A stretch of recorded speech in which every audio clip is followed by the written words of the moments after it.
नमस्कार, national India news के Delhi metro NCR bulletin में आपका स्वागत है। मैं आपके साथ अंजलि चौहान। आइए नजर डालते हैं आज की अहम खबरों पर। दिल्ली में कोरोना विस्फोट का असर, 17 बड़े प्राइवेट अस्पतालों में एक भी बेड खाली नहीं। दिल्ली में करीब 17 बड़े अस्पताल ऐसे हैं जहां पर एक भी कोरोना बेड नहीं। ऐसे में राजधानी में बढ़ते कोरोना के मामलों के बीच सबसे बड़ा संकट खड़ा हो गया है। यूपी में अब कोरोना की होगी 70% RT-PCR जांच। कोविड अस्पताल में तब्दील होंगे निजी हॉस्पिटल। योगी आदित्यनाथ ने निजी अस्पतालों को भी कोविड अस्पताल में तब्दील करने का निर्देश दिया है। सीएम ने कहा कि जनपदों में अधिकारियों के संक्रमित होने की सूचना शासन को दे।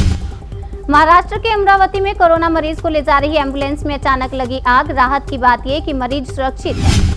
बड़ी खबर की ओर रुख करते हैं। यूके में क्लिनिकल ट्रायल सफल। कोविड-19 ट्रीटमेंट में कारगर निकला सैनिटाइज्ड नेसल स्प्रे।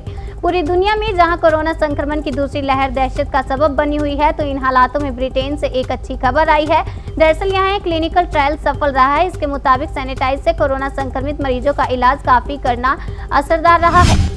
अगली खबर नागपुर से। नागपुर में सबसे बड़े सरकारी अस्पताल में एक ही बेड पर 2 कोरोना मरीजों का इलाज। धरने पर बैठे डॉक्टर। हरिद्वार कुंभ में उमड़ी भीड़। कोरोना नियमों का उल्लंघन। कई साधु कोरोना पॉजिटिव पाए गए। अक्षय कुमार की कोरोना रिपोर्ट आई नेगेटिव। हॉस्पिटल से डिस्चार्ज होकर घर पहुंचे। जजों के रिटायर होने की उम्र में समानता की मांग पर सुप्रीम कोर्ट ने दखल देने से किया इनकार। याचिकाकर्ता ने वापस ली अपील। फिलहाल हाईकोर्ट और सुप्रीम कोर्ट में रिटायर होने की आयु सीमा अलग अलग है। दोनों ही कोर्ट के जजों की रिटायरमेंट की उम्र में 3 साल का अंतर है। अंडमान निकोबार आइलैंड पर भी कोरोना का कहर। सामने आए 15 नए मामले। केंद्र शासित प्रदेश में 88 मरीजों का फिलहाल इलाज किया जा रहा है। वहीं 5040 लोग अब तक कोरोना से ठीक होकर डिस्चार्ज किए जा चुके हैं। अब और नहीं बढ़ेगी आधार से पैन लिंक कराने की तारीख। तुरंत निपटा ले ये काम वरना पड़ेगा भारी जुर्माना। इनकम टैक्स विभाग के मुताबिक आधार से पैन को लिंक ना कराने वालों से अब तगड़ा जुर्माना वसूला जाएगा। इतना ही नहीं, अब लिंकिंग के लिए दी गई समय सीमा को भी और नहीं बढ़ाया जाएगा।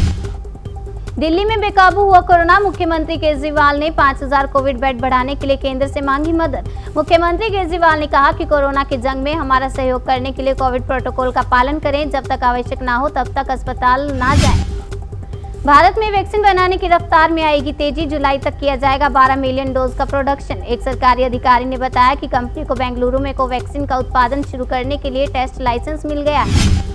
पेंशनर्स को बड़ी राहत। अब आधार के बिना भी बनेगा लाइफ सर्टिफिकेट। पोस्ट ऑफिस घर आकर दे रही है सुविधा।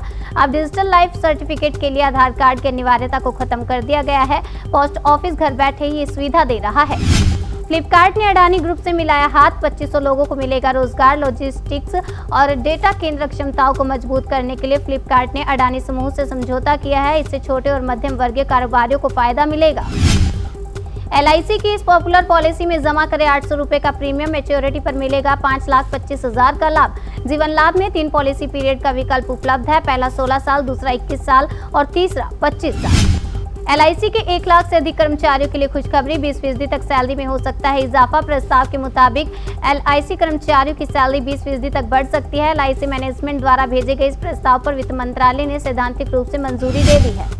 दिल्ली के स्वास्थ्य मंत्री सत्येंद्र जैन की लोगों से अपील। कहा, जब जरूरी हो तभी घर से बाहर निकले। दिल्ली के स्वास्थ्य मंत्री सत्येंद्र जैन ने बड़ा बयान देते हुए कहा है कि दिल्ली में नए लेवल पर कोरोना के मामले पहुंच गए हैं। सभी से अपील है कि जब जरूरी हो तभी घर से बाहर निकले। आंखों में इन्फेक्शन से लेकर दस्त और बहरापन तक कोरोना का नया रूप दिखा रहा अलग ही लक्षण। सावधान रहने की है जरूरत।